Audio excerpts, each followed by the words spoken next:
Aujourd'hui, nous célébrons l'anniversaire de la Déclaration universelle des droits de l'homme qui a été adoptée en 1948.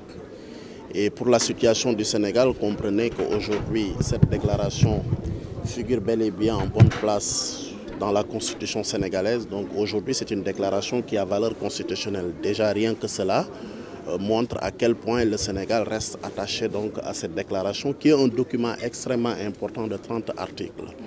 Je pense qu'aujourd'hui, l'ensemble des instruments juridiques internes qui sont donc inspirés un peu des autres instruments juridiques internationaux ont pour source fondamentale la Déclaration universelle des droits de l'homme. Donc du coup, aujourd'hui, notre arsenal juridique en matière de promotion et de protection des droits de l'homme est bâti sur la base des principes de base qui gouvernent un peu la Déclaration universelle des droits de l'homme, telle que la question de l'universalité, la question de l'indivisibilité, mais également la question de l'interdépendance des droits de l'homme. Et cette année, donc, cette déclaration s'inscrit avec comme thème fondamental la dignité humaine, bien entendu, la liberté, mais également la justice.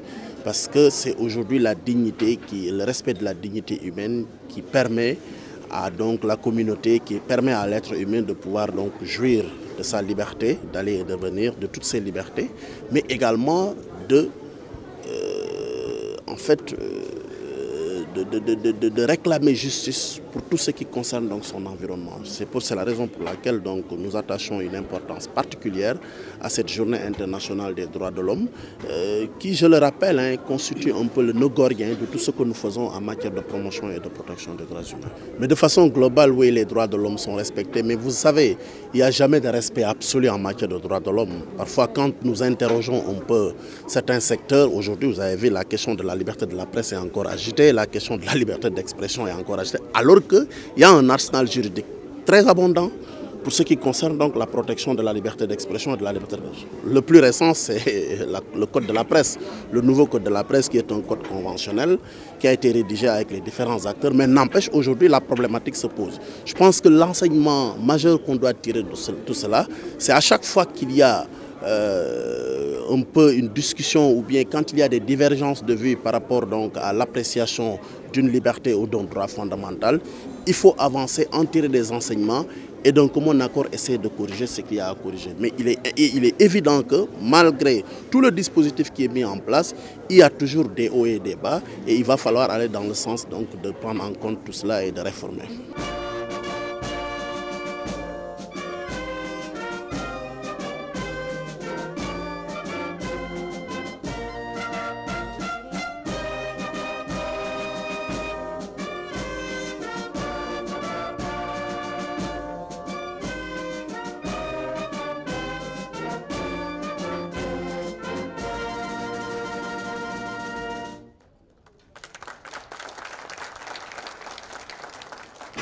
En tant que bureau régional, nous nous félicitons de la présence d'institutions comme celle que dirige mon frère M. Sen, les institutions nationales des droits de l'homme qui, aux côtés des États, jouent un rôle très important pour ce qui concerne la promotion et la protection des droits de l'homme. D'une façon générale, le Haut Commissariat des Nations Unies aux droits de l'homme a le mandat, entre autres, d'appuyer les institutions nationales des droits de l'homme du genre que préside mon frère et collègue à côté. Et c'est le rôle de tous, gouvernement, Nations Unies, institutions nationales des droits de l'homme, société civile et même médias pour œuvrer au respect de la dignité humaine. Nous sommes des enfants, nous avons le droit d'aller à l'école, nous avons le droit d'être déclarés à l'état civil et d'avoir un nom et une nationalité. Nous avons le droit à la protection des violences et d'exploitation. Nous avons le droit d'être protégés contre toute forme de discrimination à raison de sa race, sa religion, son origine ou de son sexe. Vous avez entendu les sketchs qui ont été présentés par nos enfants ou petits frères. Ils ont beaucoup mis l'accent sur la question de la dignité, la question de la non-discrimination, la question de l'égalité, la question de l'opportunité des chances pour tous.